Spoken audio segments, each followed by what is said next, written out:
cellular activities that build the body. Catabolism, on the other hand, is cellular activities that break down tissue to provide energy. As we get older, we get wrinkly. And the reason we get wrinkly is because of catabolism. The tissue that tightens our skin, it loosens, and since it becomes looser, we get wrinkles, and that's one of the reasons why you've never seen a 90-year-old person without wrinkles. It's just the way the world works. We don't look the same way we looked when we were in our 40s and our 30s and our 20s. This happens when you haven't eaten for a couple of days. The body will break down protein in your muscles for food. This is catabolism. If you've ever been close to starving, when I got my first divorce, I went down from 145 to 117 pounds. I know, that's a lot. And then with my second divorce, I was much better. I went down from 145 pounds to 119 pounds. So it wasn't nearly as bad the second time as it was the first time. Catabolic metabolism takes place for quick energy during times of stress when catecholamines and cortisol trigger the system to provide energy for the fight or flight response. Catabolic metabolism can be reversed through the release of anabolic hormones like HGH and insulin-like growth factor and the sex steroids. So this is one of the things that people will do. They will try to support themselves. They will try to keep the catabolic metabolism from taking place by taking anabolic steroids. And that's what baseball players will do. Well, that's what all athletes will do, but baseball players especially. And they're not supposed to, because we had the steroid era, and now we are trying to recover from it. Physical thriving is a fluid allostatic system which flexibly shifts between high and low levels of sympathetic nervous system arousal depending on the needs of the environment. Allostatic overload results in long-term elevations in catabolic hormones, which looks a great deal like accelerated aging. And unfortunately, we can look at presidents of the United States and see that from the beginning of their presidency to the end of their presidency, they've aged quite a bit. The hypertension is one of the things that happens to you, wasted muscles. They develop ulcers, fatigue, increased risk of chronic diseases. As you can see, it has happened to a lot of different presidents. Abraham Lincoln, as you can see, it looks like he's diseased. If he hadn't been shot, he probably would have died within a couple of years anyway.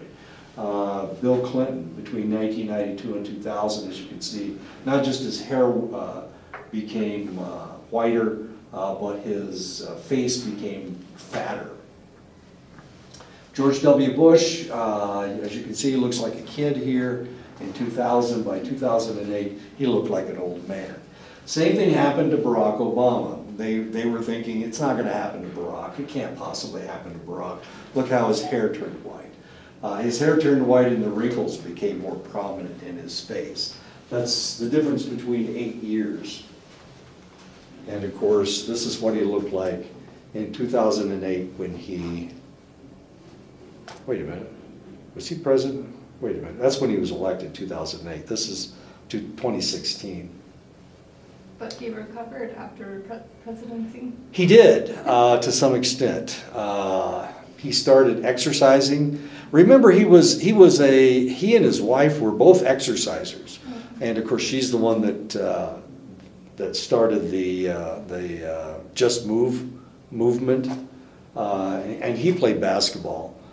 So he tried, but as you can see, he turned white anyway. But you're right, he is recovering. He does look a lot better. His wrinkles aren't nearly as bad as they were once upon a long time ago, once upon 2016. So the question is, what's going to be the difference for Donald Trump? He has done a lot of plastic surgeries. He does things to his hair. He paints his face orange, which is weird. But we'll see what happens with Trump. to see if he's actually aging at all, or is he covering it up with, I don't know, that spray tan stuff. I don't know. Research by Wise et al. In 1975 showed that when stressors are introduced, but the individual is given ample time to recover from the stressors, the intermittent stressors actually make the individual psychologically and physiologically tougher. So as long as it's not prolonged, we're okay. 8 years is a bit of a long time to be trying to maintain yourself. But a couple months, not too bad. Combat tour, which used to be 12 months, then they changed it to 13, and then they changed it to 15 months. A little bit long to be trying to maintain yourself. Homeostasis, resilience is the capacity of the brain and the body to withstand challenges to homeostasis. The brain is the central organ of adaptation since it determines the danger of the stressor and then develops a strategy for dealing with the stressor. It also regulates the automatic and voluntary responses to the stressor. Overuse or dysregulation can lead to allostatic overload and the development of diseases of adaptation. And of course, now we know that there are a lot of diseases of adaptation, more than we thought of before. Doctors don't like to think about stress or psychological problems causing diseases, but the reality is, of course, now we recognize these problems. So the more stress you're under, the more likely you are to have a heart attack. The more stress you're under, the more likely you are to develop cancer, to develop rheumatoid arthritis, to develop lupus erythematosus, to develop ulcers, asthma, hay fever. All of these things are more prevalent if somebody is under a great deal of stress. I think I've told you the story of my sister. My sister was married to the most wonderful man in the world one day, and she loved him because he wasn't, I can't say masculine, it's not the right word. He wasn't a typical guy, okay? She had 4 brothers, and we were loud, and we were obnoxious, and we were always arguing with her. We seemed to be challenging her all the time. She didn't like that at all. So she finally found a man that wasn't that way, and so she married him, and she was happily married to him. And then one day he came to her and said, I would like to be your sister. He wanted to be transgender. He wanted to become a female. He didn't want to be a guy anymore. He said, I've always felt like a woman on the inside. And so this distressed her a great deal. First of all, she had bragged to her brothers about what jackasses they were and how they should be more like Bob. And now Bob wanted to be Vivian. So she was mortified. And it was a great deal of stress. So what happened with her? Well, she developed cardiomyopathy, which means it's a flabby heart. Her heart muscle became inefficient. But that wasn't the biggest problem that she had. The cardiomyopathy was being caused by the cancer that was growing in her abdomen. Once they cut the cancer out, her cardiomyopathy actually went away. But there was enough cancer left in her gut that she eventually died from it. But these were both diseases of adaptation. Her cardiomyopathy and her cancer were both diseases of adaptation. She was a lawyer. She worked with the state of Indiana. She wrote laws for the state of Indiana. She's the one that wrote the laws dealing with spousal abuse. She's the one that wrote the laws dealing with child abuse. It was very stressful. She not only had to write the laws, but then she had to get them passed through Congress or through the Indiana legislature. And she was able to do that without developing any type of diseases at all. But it was the fact that her husband came and told her that he wanted to be a female that distressed her so much that she developed these diseases of adaptation. She was running the mental health department in the state of Indiana when he came and told her. And of course, he thought that she's liberal-minded, she's been a feminist all of her life, she will accept me for what I'm saying. But like I said, she was so mortified that she developed all these diseases of adaptation and died at 59. My family lives into their 90s. I've had relatives live into their hundreds, and here she died at 59. Why did she die? Disease of adaptation. She was that upset about it. No matter how liberal she was, she still couldn't accept the fact that her husband, sister, wanted to be a female, and that did her in. Not everyone reacts the same to stressors. While some people overreact to stressors, others are able to modulate their responses. I told you I had a heart attack. What in the world gave me the heart attack? One semester I taught 27 hours. Of course, here I've taught 31, and I'm teaching 32 right now. It's not easy to do that. Is this going to give me a heart attack? Probably not. But when I got fired, that was so stressful for me that I had a heart attack about 10 days later after they fired me. But as stupid as this sounds, at least I played in the state softball tournament in between when I got fired and when I had my heart attack. So I was able to play a softball game, or a series of softball games. Isn't that stupid? Why didn't I have a heart attack right away? No, I needed to do this before I could have I needed to play softball before I could have my heart attack, as goofy as all that sounds. So we all modulate our responses. We all get through things. We don't break down until the job is done, and then afterwards, that's when we break down. We used to see this in combat from time to time.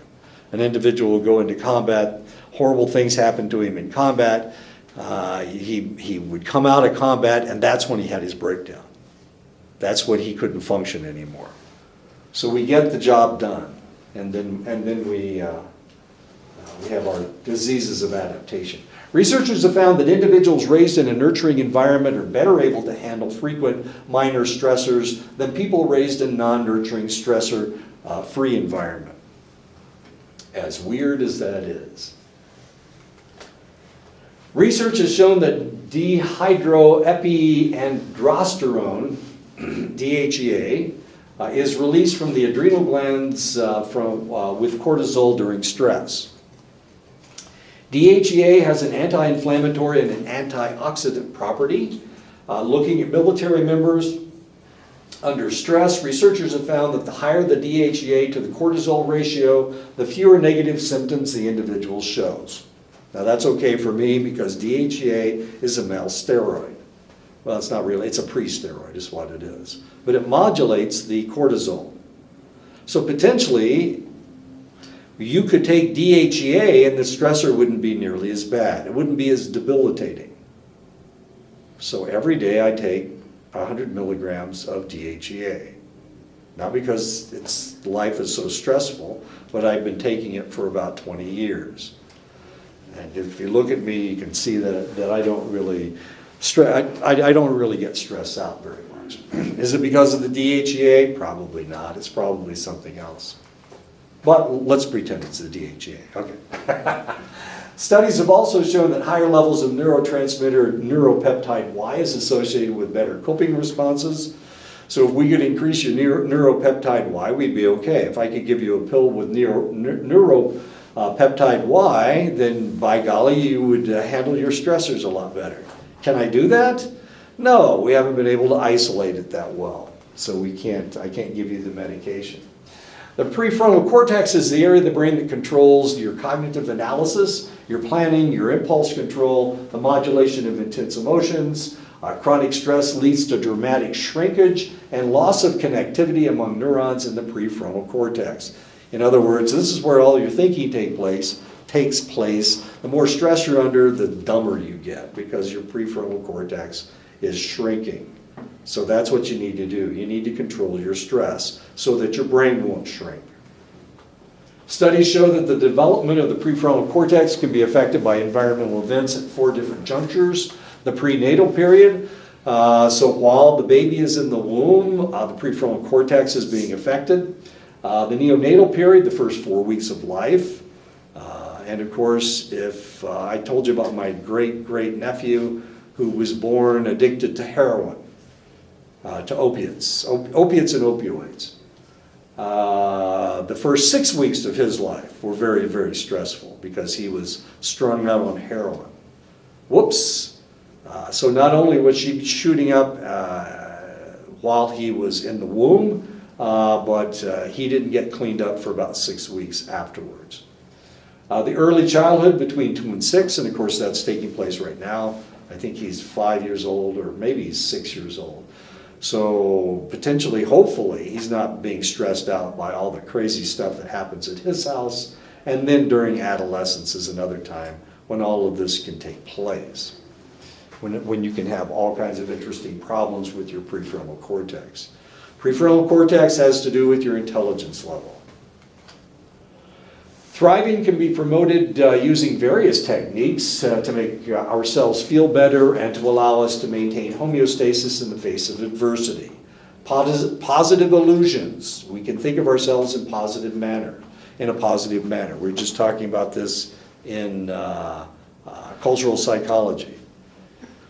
The Japanese don't think of themselves positively, but European Americans do. They're more likely to think of themselves positive. Well, the positive illusions are really good for you because they can protect you.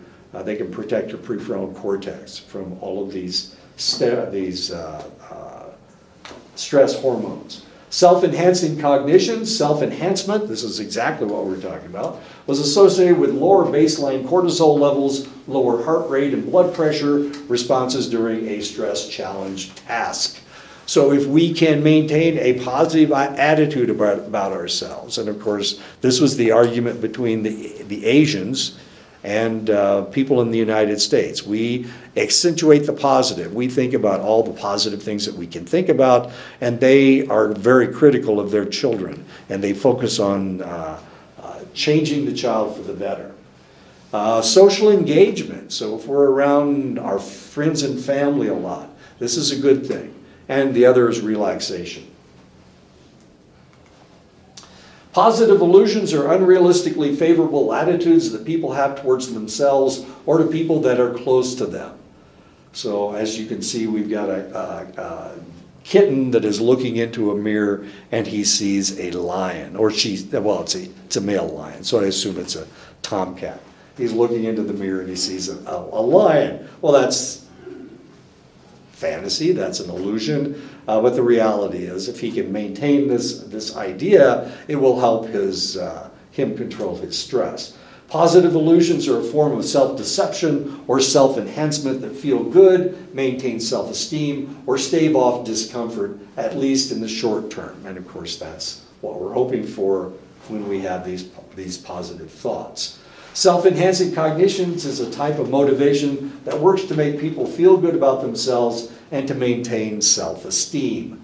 This motive becomes especially prominent in the situations of threat, failure, or blows to one's self-esteem. And of course, these kinds of things happen all the time.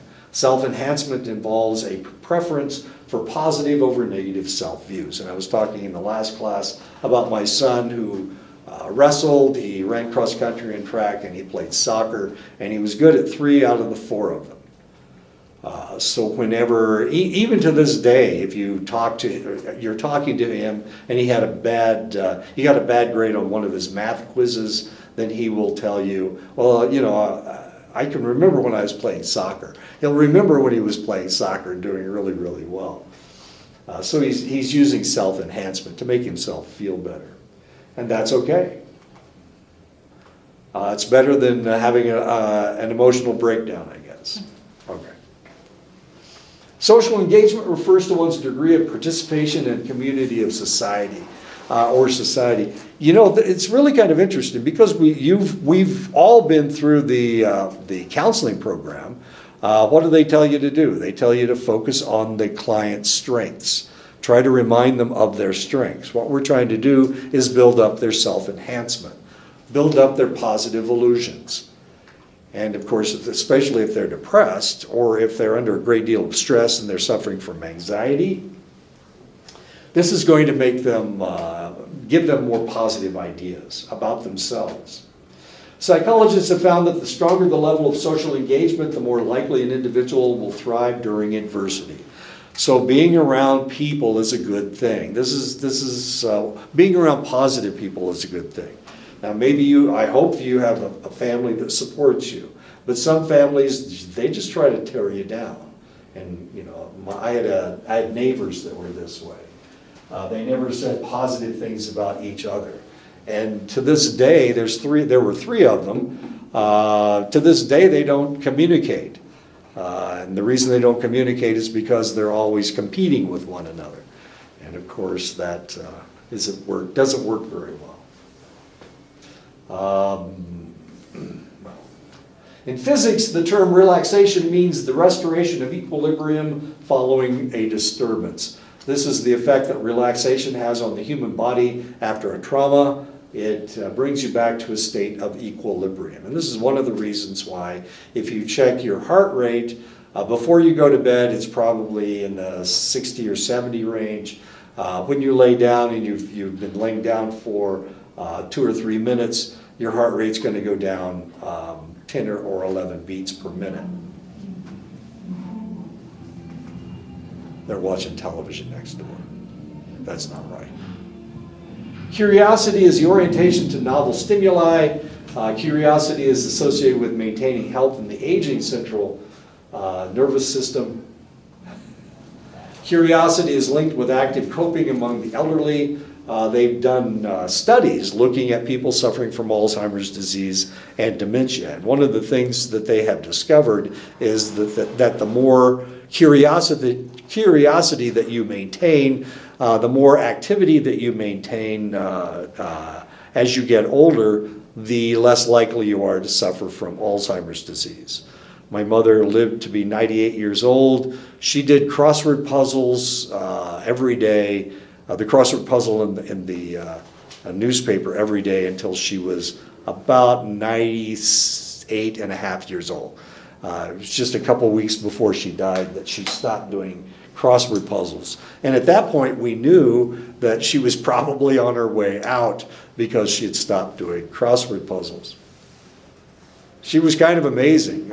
She had done crossword puzzles for 70 or 80 years, and she knew all the answers to just about all the any question that you could come up with. Her problem was that she couldn't write very well.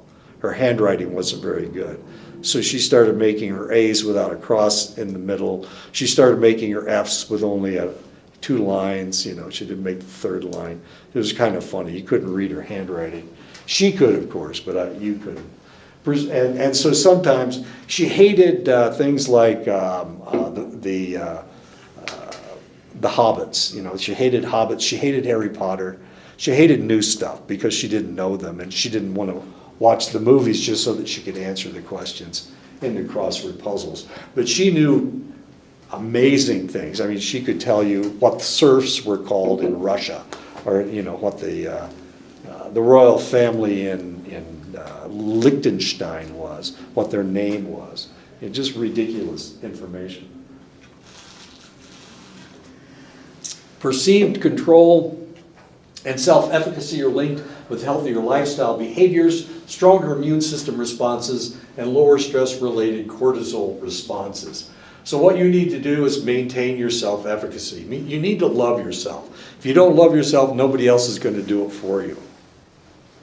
There are communities, you can go to, maybe your high school was this way, where everybody tries to tear everybody else down.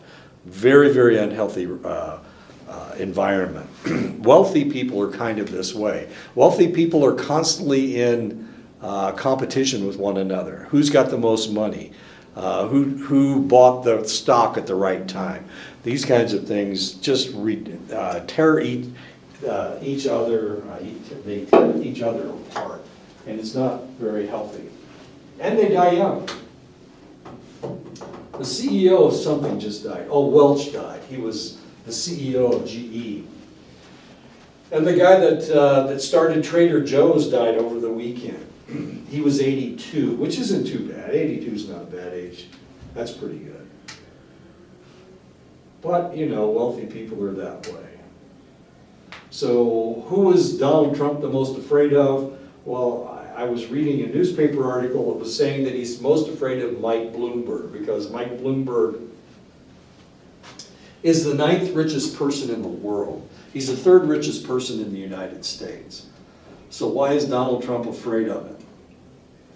Because if you remember, Donald Trump ran on a platform where, hey, I started with nothing and I created all this wealth, and I can do the same thing for the United States. Well, Michael Bloomberg started much poorer than Donald Trump did, and he accumulated much more wealth than Donald Trump did. So that rationale just doesn't fit anymore, and that's one of the reasons why Donald Trump is so afraid of Michael Bloomberg. But I don't like Michael Bloomberg, and I hope he's not nominated by the Democrats. 7, that's not 7, that's 9. Joe Biden is in. I don't know. It's Buttigieg dropped out, and Klobuchar just dropped out.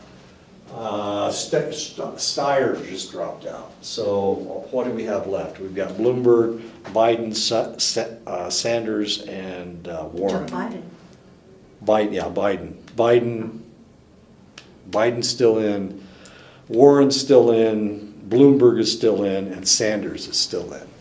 Right now, Sanders is leading, so we'll see what happens. Anyway, I liked Bernie Sanders last time. I was in 2016. I caucused for Bernie Sanders, but he's 4 years older now. He's 4 years angrier now than he was 4 years ago. So we'll see what happens.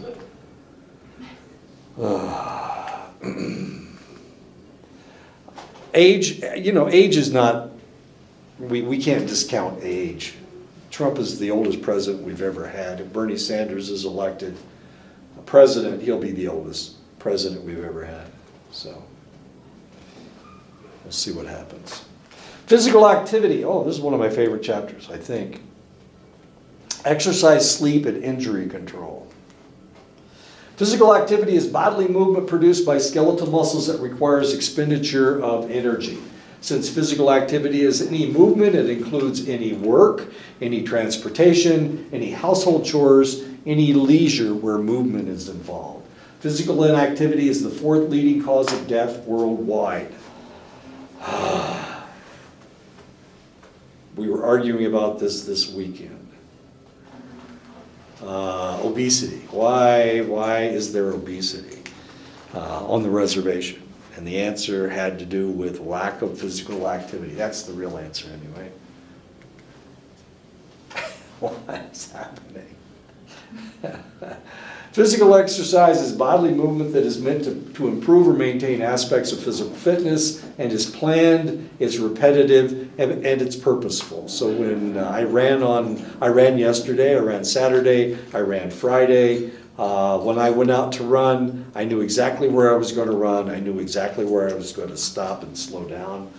I never know when the dog is going to stop and sniff the plants to find out if somebody peed there. That's the only thing I don't know. But everything is planned. It's also repetitive because I always run in the same places. And of course it's purposeful because I'm trying to maintain myself. One of the hints and warnings I have about the psychology program now, I'm here and Jeremiah's here. Both of us lift weights. We're both bodybuilders. I'm just a maintenance lifter, but he's really a bodybuilder. So we're going to be hitting this pretty hard.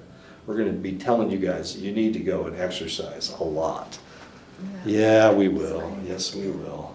And when you don't, we'll give you Fs. That's what we'll do. I'm guessing we won't. Aerobic exercise is light to moderate intensity exercise. It's performed for an extended period of time.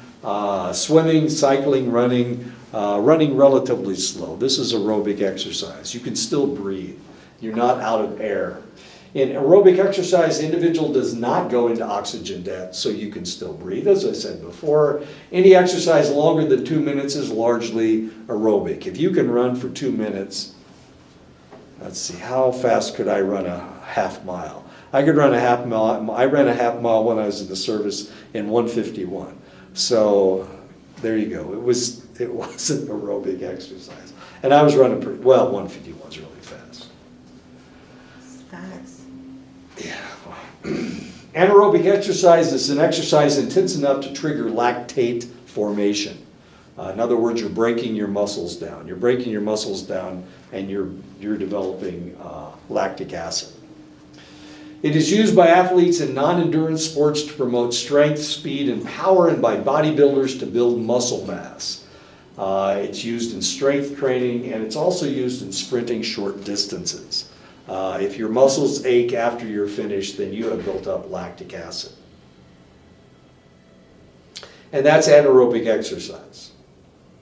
So we'll see how that works. 50 to 70% of the energy that the body burns is used to maintain its cells and vital organs. This is called the basal metabolic rate. The BMR is based on a set of variables. It's based on your age, based on your gender, based on your current rate of your BMI, and your activity level. So the more activity you have, the better BMR that you have. If you're female, then you have more fat. If you're male, then you have more muscle mass. And because of this, it's a little easier for men to lose weight than it is for women because they have a higher BMR. Now, this is a good thing and a bad thing. The good thing is that you don't have to worry about your weight as much. But the bad thing is that it raises your heart rate. And because it raises your heart rate, you're more likely to, well, it doesn't really raise your heart rate. What it does is males tend to die of heart disease much more frequently than females do. So you guys are protected by estrogen, congratulations, and I'm not. So that's why I get to have a heart attack and you guys haven't gotten to have one yet. You probably will never get one. Energy expenditure is measured in calories, the amount of energy needed to raise the temperature of 1 gram of water 1 degree Celsius. That is a calorie. Raise the temperature of 1 gram of water 1 degree Celsius. Running 9-minute miles for 30 minutes burns 488 calories for a 185-pound person. And that's how much I weigh right now, 185. So if I ran 9-minute miles, which I can do, for 30 minutes, which I'm not exactly sure I could do it for 30 minutes, but if I do that, I'll burn almost 500 calories. Running the same distance at the same speed for a 125-pound person burns only 330 calories because you're not carrying around as much weight. So if you weigh 125 pounds, since you're smaller than I am, and I weigh 185 pounds, we both run the same distance and the same speed, then I will burn 488 calories, and you'll only burn 330 calories. Regular physical activity is the closest thing that we have to a fountain of youth. So why can't we convince more people to exercise? What is wrong with people? Why don't they exercise? Why do they find so many excuses not to do things? Why do people, when they get older, decide that I worked all my life, now I don't have to move anymore?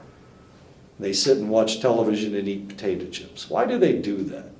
What's wrong with people? Are we that stupid? What's the answer? It's easier to eat potato chips. I'm sorry? It's easier to eat potato chips. Than it is to move? You are right. It is. It's easier, and we're lazy. So why have people become lazy? Why don't we exercise anymore? You know, I keep hearing Wilson talking about getting up in the morning and before the sun rises and running. Well, he doesn't do that. He did maybe once upon a time, but he doesn't do that anymore. I see this, people write this down all the time, and I see it in people's postings. This is the way Navajos do things. No, you don't, because I've been out on that damn trail, and I don't see anybody out there but me. And I'm not Navajo, so, but that doesn't mean anything. So why don't you guys get out and run? Why?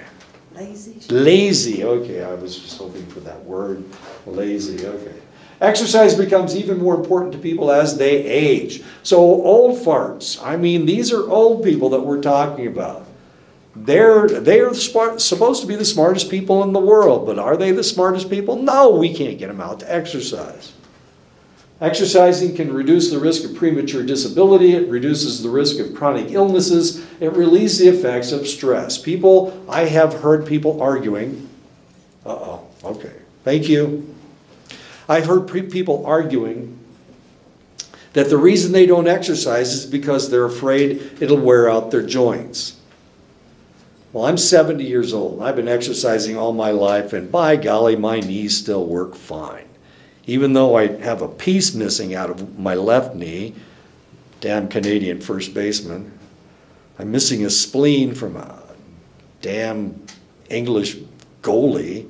I'm missing pieces and parts, but I'm still functional. All my joints still work, even though I'm 70 years old.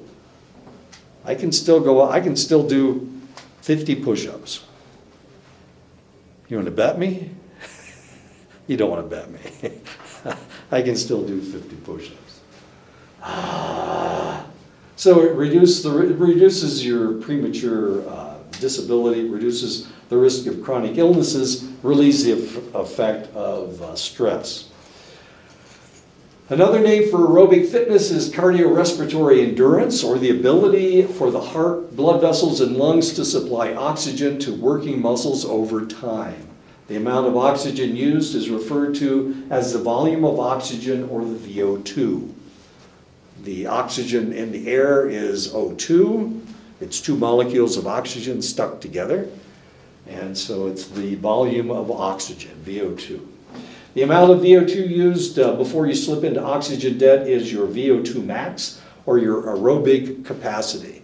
I told you about my sister who died because her husband decided he wanted to be a female. The other thing about my sister I didn't tell you is that my sister was lazy. My sister thought that if she exercised and built muscle, that it would all turn to fat. And that was her rationale. She was a brilliant, brilliant lady. She had a relatively high IQ, a little bit lower than mine. But she claimed that if she exercised, and this is the reason she didn't exercise. And when she got sick, guess what she started doing? Exercising, of course, because she knew she was full of bananas. Or whatever happens to you when you eat your bananas. Goes right through you and you, okay. Anyway, she was full of bananas. But that was her other idea, was the fact that you didn't have to exercise. When she started dying, when she had her cardiomyopathy, before she had her cancer surgery, she started exercising because that's what the doctor said. That's what the medical knowledge was, that if she could cure herself to some extent if she would just start exercising. And they finally convinced her. It took forever. Did she listen to me, the smartest guy in the world, the guy that teaches health psychology? Did she listen to me? No, she never listened to me. It took somebody else to get her to convince her to do it. My wife does the same thing to me all the time. I'll tell her to do something and to do something and to do something, and one person will tell her one time and she'll start doing it because he told her to. Not because I've been telling her for years. Doesn't listen to a word I say. Another measure of physical fitness besides your VO2 max is your muscular strength. The amount of force that a muscle or a group of muscles can exert against heavy resistance. So how much can you lift? And of course, we're looking at his bicep right now, and he is using a barbell, and he looks like he's lifting about 30 pounds. Another form of physical fitness is muscular endurance. Muscular endurance is the ability of a muscle or a group of muscles to repeat a movement many times or to hold a particular position for an extended period of time. So the question you have to ask yourself is, how long can he hold that weight up?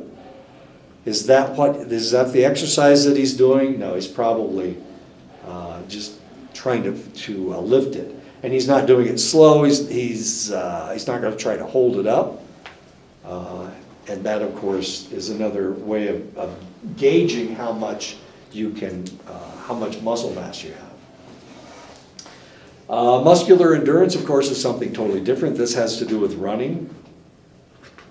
How many steps do you take to run 3 miles? Yesterday it took me 7,502 steps to run 3 miles. It all has to do with how many times you can move something. Another measure of physical fitness is flexibility. Flexibility is the degree to which someone's muscles will lengthen. Now this gets really weird because, as you can see, she's a really flexible person. Is she a muscular person? Well, her muscles aren't that large. But if we're looking at this guy, in order for him to be able to lift that weight, his muscles have to shorten. So when you get big muscles, if you have big biceps or whatever you have, if you have large muscles, it means that you have built up your shortened muscles. So the larger his bicep is, the less flexible he is, as weird as that is. Okay.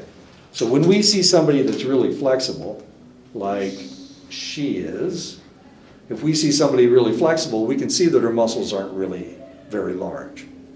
Flexibility, and this is one of the questions that people have. So this is one of the reasons why, if we look at a dancer, we usually aren't seeing a very muscular person. We're seeing somebody with muscles like hers, not muscles like Arnold Schwarzenegger.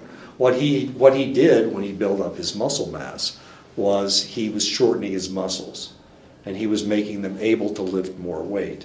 But in order to do that, he had to make them shorter. He had to shorten his biceps and whatnot. And it made him look really, really strong. She's really, really strong as well, but she can't lift as much weight as he can. And her muscles are long instead of short. Another measurement of physical fitness is body composition. Now, body composition is the amount of body fat in the body compared to lean muscle mass and bone. This is kind of weird. My son used to have about 2-3% body fat, which isn't healthy. It's just not healthy. But then he started a math program, and he wasn't doing very well for 2 reasons. One, he has really good eyesight, so they didn't like him very much. The other thing was he was really buff. He has big muscles. He didn't have any body fat, hardly any body fat. And so the teachers didn't take him seriously because he looked more like an athlete than a scholar. He's really good at math, but he was having problems getting them to accept what he said. So he started wearing glasses. They had glass in them, but the glass was neutral. He started wearing glasses, and he let himself go a little bit, and he gained a bunch of weight. And as soon as that happened, he started passing his math classes. They started accepting what he said. Now, isn't that the dumbest thing you've ever heard? That's just not right. And I told him that, but it didn't make any difference. They don't really use. Calipers anymore? Yeah. Yeah, I know. Yeah, this is old stuff. It has been estimated that physical fitness will extend an individual's life by 2 or more years. Recent research has shown that the better the physical fitness, the longer the life expectancy, and the better the quality of life. Physical fitness is especially efficacious for individuals with chronic conditions like cardiovascular disease. Increasing physical fitness can reduce the risk of death by 44%. It helps increase self-image. It increases your self-esteem. It reduces your depression. It reduces anxiety and panic syndromes. There's a reason I have this guy's picture up. He's a tennis player. Wait a minute. He's Swedish. Oh, I can't think of his name. It's not Bjork. Bjork's from Iceland anyway. Aging can be accelerated or delayed by lifestyle choices such as diet and physical exercise. A sedentary lifestyle accelerates aging and damages physical appearance. And of course, he looks pretty good for as old as he is. He's tall and slender, which helps. Bjorn Borg, that's what his name is, Bjorn Borg. And you guys are going, oh yeah, Bjorn. No, he was a tennis player back in the 70s. And he's in his 60s or 70s now. And as you can see, he looks pretty good. Obesity has been noted as one of the chief threats to health and well-being. The majority of the adult population in the United States and Canada is considered obese. Obesity can soon overtake smoking as a leading cause of death. I'm excited. Pretty soon smoking is not going to be the #1 killer. It's going to be obesity. In an attempt to discover which type of exercise curbed hunger the best, Broom et al. In 2009 pitted being sedentary, running on a treadmill at 70% VO2 max, which isn't very fast at all, and lifting weights for 90 minutes. They discovered that aerobic exercise curbed hunger hormones the most, though weightlifting also reduced hunger. But being sedentary, of course, did not reduce your hunger. So aerobic exercise is actually better for you than bodybuilding. Bodybuilding does not reduce your hunger level as much as walking or riding a bike or swimming. The World Health Organization recommends that adults between the ages of 18 and 65 get a minimum of moderate exercise for 30 minutes 5 times a week, or vigorous aerobic exercise for at least 20 minutes 3 times a week. Do either of you get that much exercise? You're a kid, you don't have to worry about this. But Doris and I do. We need to worry about this. She's a lot younger than I am, but you know, I have to stress over this, but just a thought. Yeah. Walking is good for you. It's really, really good for you. So moderate exercise 5 times a week, or heavy exercise for at least 20 minutes for 3 times a week. And of course I ran yesterday, I ran Saturday, I ran Friday, so that's 3 times I ran. And I lifted weights on Thursday, so that's 4 times last week. Aerobic exercise is good for the body because the heart speeds up, breathing is deeper, cells of the body become more efficient at extracting oxygen from the blood and dumping waste.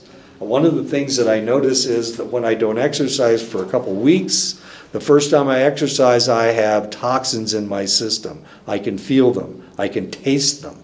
Ugh. So what we're talking about is extracting all of these toxins out of your system. That means sweating. Sweating, you've got to get, if you don't sweat, then it doesn't count. My mother used to say this to me when I was out working. If I came in and I wasn't sweating, she said, "You didn't do any work, did you?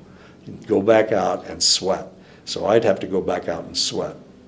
My mother was really mean. She made me sweat. Of course, I'm from Indiana, where everybody sweats anyway.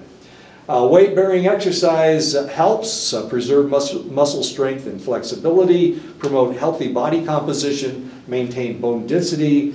Walking, jogging, racquetball, all of these are weight-bearing exercises. There was a young lady one time who started getting osteoporosis. I said she was young.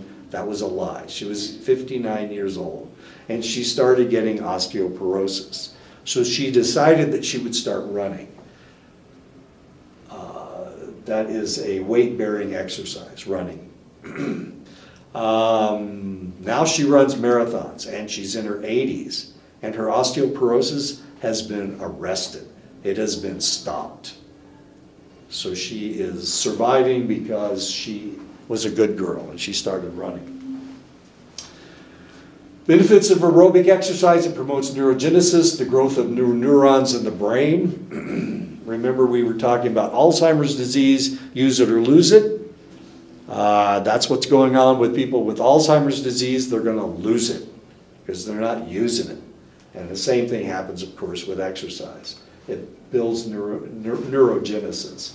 It decreases resting heart rate and blood pressure. I probably got a pretty high heart rate. I was looking at my heart rate this morning just before I got up, and it was in the 40s. That's not too bad. Wait a minute. Yeah, it's kind of high right now because I'm real excited about telling you guys about this stuff. But if I'm sitting down like in my office, I can look at my heart rate and it'll be somewhere in the 50s. And that's not bad because I'm not a marathon runner. I'm a sprinter. I'm not a marathon runner. So even having a heart rate in the 40s is a good thing. Improves regulation of blood sugar. Geez, I drink just way too much sugar. I probably eat more sugar than I should. Why don't I get to have diabetes? You guys get to have diabetes. How come I don't get diabetes? Is it better genes? Probably has more to do with my exercising than anything else. I probably ought to stop drinking so much Mountain Dew. Not the green stuff or the yellow stuff, the red stuff. I drink red Mountain Dew. It increases your VO2 max, and this is how you measure it with that stupid mask. Feels like you're choking to death. It increases the strength and efficiency of your heart, and of course I had a heart attack. The last time they went in to check out my heart, he said, I can't see any scar tissue. I can't see any damage to your heart. My dad had a heart attack when he was in his 70s, and the whole back of his heart died. So he had that much scar tissue in his heart. I have none, even though I had a heart attack. It was a major heart attack. I only had 93% occlusion, which meant I was only getting 7% of the blood I was supposed to be getting. Yet there was no damage to my heart. And it's because I am an athlete, and I've always been an athlete.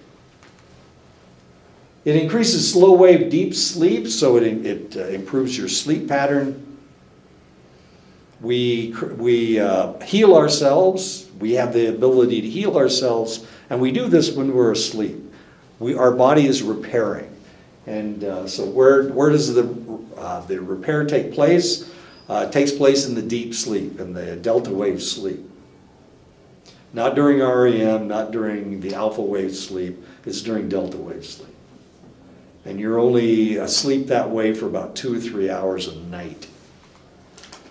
It increases your HDL, your good cholesterol, and it reduces your LDL, your bad cholesterol. And of course, this is what causes heart attacks and strokes. It decreases the risk of cardiovascular disease. It decreases obesity. I have no idea why there are select men who find grotesquely obese women sexual. But that's what this situation is. This is one of those stupid television shows where the men, where they have really strange things on. And this guy is attracted to really fat women. I mean, really fat women. So you can see how much food he's going to feed this young lady. He's feeding her. Isn't that sweet? That's romantic. Make me vomit. Promotes relaxation, of course. Decreases your menstrual cycle length. I don't know how important this is. I've never had a menstrual cycle, but I've talked to people who did have menstrual cycles, and most of them wished that their menstrual cycle was shorter. Almost everybody, almost all the young ladies that I've talked to wanted shorter menstrual cycles. I had a girlfriend once upon a time. I know. You had a girlfriend? At Yes. least less painful. Less painful if you exercise? Well, you can't argue with that. This lady was a nurse, and she was a drinker, and she drank so much alcohol that she would have hangovers the next day, and she would be relatively non-functional. So she took aspirin instead. And when she took the aspirin, of course, it thins your blood. And she started having prolonged periods. And I'll tell you what, she complained more about her prolonged periods than she ever did about her hangovers. So I tried to convince her to stop drinking. Stupid me. That's why she was never my girlfriend again. I'm not real smart. I may talk about my IQ being higher than my sister's, but obviously I'm dumb as dirt because I tried to talk this lady into stopping drinking so that she wouldn't have to take so much aspirin. So it increases your longevity. You live longer. What did they say before? 2 years. 2 years is a long time. If I knew that I was going to die in 2 years, then 2 years would be a really damn long time. Actually, it'd be a short time, but I'll take those 2 years. I'll put that on at the end. When my spleen was ruptured in a soccer game, they told me that it would decrease my life expectancy by 10 years. And I was thinking, oh, geez, I'm only going to live to 150? I'm not real bright, like I told you before. I can't add and subtract like my son can. Decreases risk for cancers, and that's a positive thing. It improves your immune system function. I never get sick. I brag about this all the time. I should get sick. I'm supposed to get sick, but I never get sick. And the reason I don't get sick is because my immune system is really strong. Is it because I exercise? Probably, but it also has to do with the fact that I used to work in the laboratory, so I'm immune to like everything, including the coronavirus. I've come in contact with the coronavirus before. We all have, probably, to some extent. It's just another respiratory infection. This and rhinitis, there's a bunch of them. There's a bunch of viruses that everybody gets. The influenza virus, it's here right now. If this coronavirus hits, the flu season is between October, November, and January, February. This is one of the reasons why Trump said it's going to die out. It's just going to die out, because he was thinking it was a respiratory. I don't know what he was thinking. The Weather Channel notified me that we're up to 6 deaths in Washington State. There were 6 deaths in Washington? Well, Washington got hit by it was in the nursing home. And of course, everybody's immunocompromised in the nursing home. Yeah, they had 2 this morning when I read it. Now they have 6.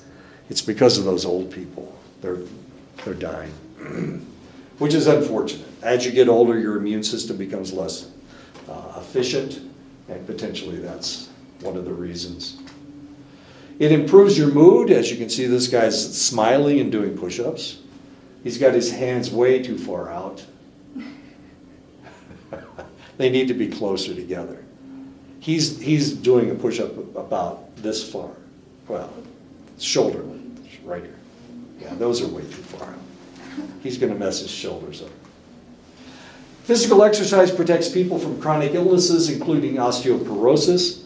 1 in 4 women over the age of 60 suffer from osteoporosis. Most of these are white women. The women who are the most susceptible are Asian and women of Asian and European descent.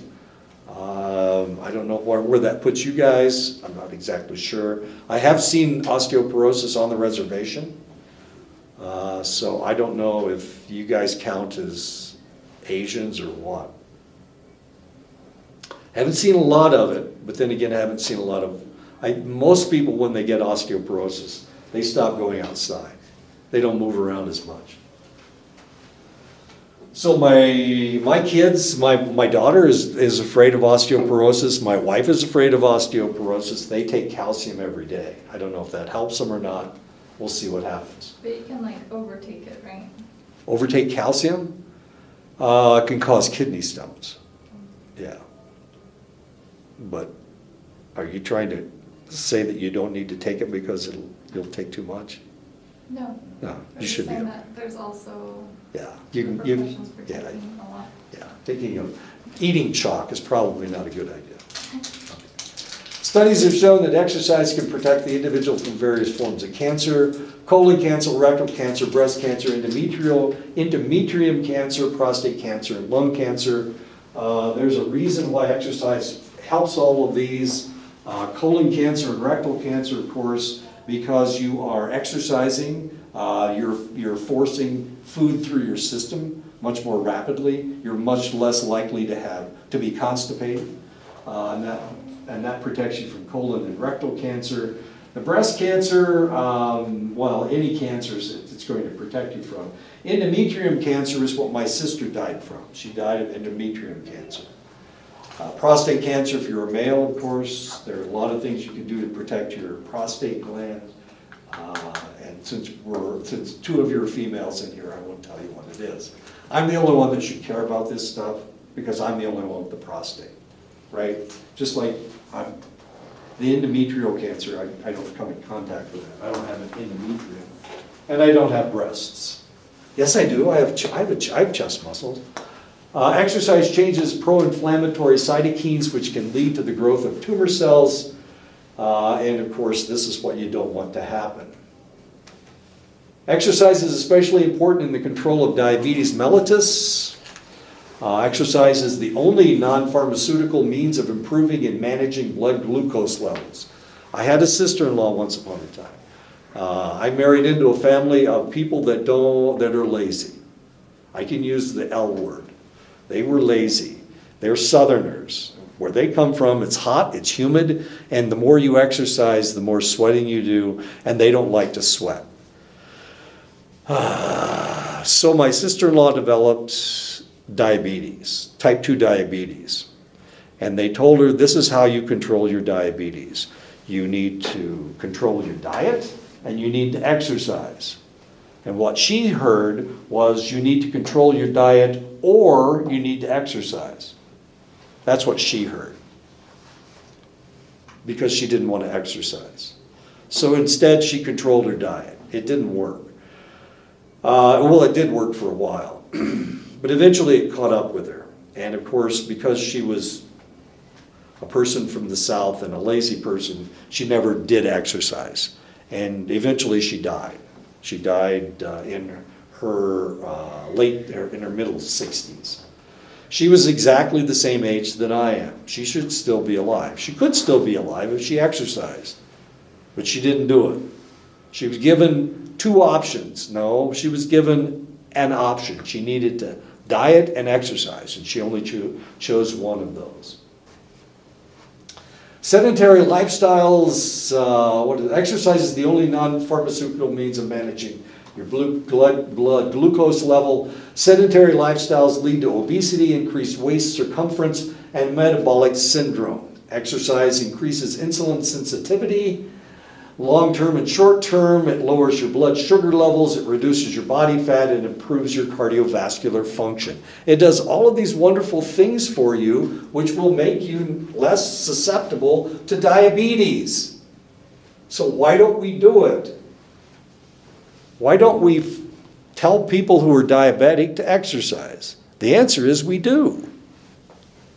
But they don't listen to us. The whole reason they have one of the reasons they have diabetes is because they haven't exercised up to this point. It hasn't become part of their lifestyle. I don't know how it is on this reservation, but I was fairly intimately involved with all this stuff on Fort Belknap. And they had a diabetic exercise program. And the way that they got people to exercise was to give them clothes. So they would give them t-shirts. They'd give them sweatshirts. This is where it's really cold. I mean, it's not cold here. Up there, it's negative degrees, like a lot. So if you can give people clothes, they'll do whatever it takes to get those clothes. And they gave a lot of clothes away. And by golly, it worked. The diabetic I've got t-shirts out the yin yang that have Fort Belknap diabetic program on it. I'll show them to you sometime. I get a ton of them. Well, most of them I left at home. I left back in Iowa. But, I would go out and exercise too, and I wanted people to learn that you could do all this stuff. I was older than most of those people that were not exercising. Could I get them to exercise? Yeah, it kind of worked. They were doing a pretty good job, but I don't know what they do here. I don't think they give away clothes, do they? They don't give away t-shirts and sweatshirts. Sometimes. Sorry? Sometimes. See, they need to do it all the time. There's lots of people here, and everybody wants a t-shirt that says something on it. That's a problem that they have here at this college. At Fort Belknap, they used to give away T-shirts all the time that said Fort Belknap. It's advertisement. It's 1 year it happened that was back in year 2014. Uh-huh. Yeah, They gave away stuff? yeah. it was Well, they haven't given me only 1 year. hardly anything. Yeah. I have, well, that's this long sleeve T-shirt. They gave it to me last year. It's like the only thing I own that says Dene College. Actually, this shirt says Fort Belknap College on it. I got it covered up so that I don't get it. I think the Arts and Crafts, Navajo Arts and Crafts is doing something too. That's what you need to do. That's what you need to do. Okay, well, anyway, let's. Metabolic syndrome is a cluster of conditions that puts the individual at risk for heart disease, stroke, and diabetes. Increased blood pressure, high blood sugar levels, excess body fat around the waist, low HDL, and high triglyceride levels. And as you can see, the people on the right, these two individuals on the right, the lady on the right and the man on the right, are susceptible for diabetes. And of course, the person on the left is in much better shape. They've got a flat stomach. Their waist isn't, they don't have that spare tire around their waist, as you can see. This is not a good thing. And that's metabolic syndrome. Metabolic syndrome is closely linked to obesity, lack of physical activity, and insulin resistance. This is how you develop type 2 diabetes. Metabolic syndrome is more common in African American and Mexican American women than in men of the same heritage, though it occurs in white men and women equally. Resistance exercise seem to combat metabolic syndrome. Weightlifting, push-ups, sit-ups, resistance exercise combats metabolic syndrome. Okay, so that's what you need to do. You need to either lift weights, do push-ups or sit-ups, maybe do all three of them. So why are so many, what's going on with the Tohono O'odham? They have the highest diabetes rate of everybody in the world. They have a higher percentage of the diabetes rate. So what's going on with the Tohono O'odham? Which I'm mispronouncing their name, I apologize, but why? What's wrong with those guys? Near the city. They're round. They're round people. Yeah. Yeah. Short and squat, that's not what you want. You want tall and slender. That's what you want. You want somebody that looks like Bjorn Borg. He doesn't have diabetes. He doesn't have to worry about it. He's too tall and slender. But there are a lot of white people that look like this. My people look like this. And the reason they do is because we were coal miners over in Europe. And then when we came over here, we became farmers. But when we were over there, we evolved as people who went into the small holes in the sides of mountains and dug things with a pick. So we have broad shoulders and we have big legs. So we have this problem. Exercise is associated with improved mood, elevated well-being, buffer against anxiety, buffer against stress, it boosts your self-esteem, it boosts your self-efficacy, you feel more vigor and less fatigue, it protects against depression. So all of these positive things, all you need to do is exercise, exercise, exercise. And it makes you feel good. There's very few grouchy people at the gym. There's weird people at the gym. There are weird people at the gym. I didn't say they weren't weird, but they're not unhappy people. Yeah, they're I okay. don't want to go there. Yeah. You both don't like to go there. This is a great excuse. There are weird people there? That's a good excuse. Look, you can be old and lift weights. Exercise is especially efficacious for adults under stress. In a study from Montreal looking at people over 60, those who exercise frequently experience less stress over 2 years and better physical health over 4 years. And this was in Montreal. So that's Canadians. Does that, are Americans the same? The answer is yeah, we are. pretty much the same. Regular exercise predicts better cognitive function and has been seen in children as young as 7 years old. One study showed that the children getting the most exercise had increased prefrontal cortex activity. Exercise has also been shown to reduce the risk of dementia and Alzheimer's disease. Exercise, exercise, exercise. So not only did my mother need to do those crossword puzzles, she also needed to get out and play things. And she played softball with her grandkids into her 80s. So she was a doer. She had been a farm girl as a child during the Depression. And she did things. One time this is why we didn't go to church. One time she was pulling horse weeds. You guys don't know what horse weeds are. You don't have them down here. But she was pulling weeds. And she had to go to a meeting at the church. So she jumped in the car. She packed us all into the car. And she went out into the church. And she was dressed in her shorts, and she was dressed in something, she had something on top. I'm sure she had something on top. It's not like she ran around without a top on. Anyway, she went into the church, and of course she had her gloves on, but they were the gloves she was pulling weeds with. And when she went in there, the preacher told her, "You can't come dressed like this. You're embarrassing. You need to go home and change into a nicer clothes." And my mother called him all kinds of flavor of son of a bitch, and that was the last time we ever went to church. She figured if God got pissed off just because she'd been working out in the yard, then she didn't care about God anymore.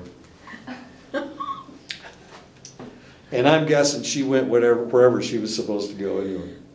Researchers have found that even nursing home residents can start exercising, and it will help them. Muscle strength increases, bone density increases, it lowers your morbidity and mortality rate. You get sick less often and you die, it takes you longer to die, which doesn't sound that good, but it does. It makes you live longer. Okay. Now this next picture is a little embarrassing, so I apologize for it before I show it to you. Research shows that children get enough exercise in school programs, but neither boys or girls who aren't involved in school athletic programs as adolescents get enough exercise. This is a problem. Once upon a time we had PE. Now we don't. They're cutting these PE programs. Okay, so what is more important? Your physical health or money? Physical health. Wrong. Obviously it's money because we're cutting these programs all over the United States. And when you go to Burger King, well, I don't have breasts like that, but I don't know. I don't know if that's what I would use as a cup holder, as weird as that is. But she's at Burger King. I have no idea what that is. Adults who consider themselves sedentary in the United States, about 32% of men brag about how sedentary they are, and about 42% of women. Obviously, these two ladies are sedentary. You can see how big they are. They're almost as big in back as they are in front. They've got so much fat on their backs. As weird as that is. But at least she's got a cup holder. Exercise ranks as one of the lowest priorities among Americans, especially minority women. Exercise was once discouraged among older adults and didn't become something that you did until the jogging craze of the 1970s. This is weird stuff. We were pretty damn stupid in the 1950s and 1960s. It wasn't until the 1970s that people actually started running. They didn't have marathons. They didn't do any of that kind of stuff. They didn't have 5Ks. Nobody ever did any of this stuff until the 1970s. And then we started this exercising craze. And that's when we started bodybuilding. If you watch a movie from the 1960s, look, and somebody takes off their shirt, look at how weak these people are. They have no muscle mass whatsoever.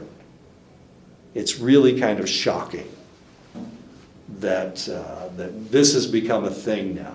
And of course, that's a good thing.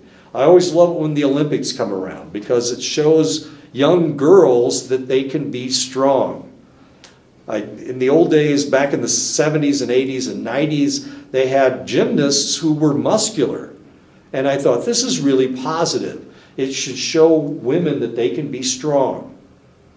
The biggest problem we had was, of course, in the 60s, the 50s and the 60s, we had all of these anorexic models that were they were the icons. And so women thought that they were supposed to be slender, I'm sorry, did I say skinny? They're supposed to be skinny, slender. They're supposed, with no muscle mass. That's why I always love the Olympics, because the Olympics show women that they can have muscles, and they need to have muscles, and it's attractive to have muscles. And it's the Olympics this year, so we'll see what happens.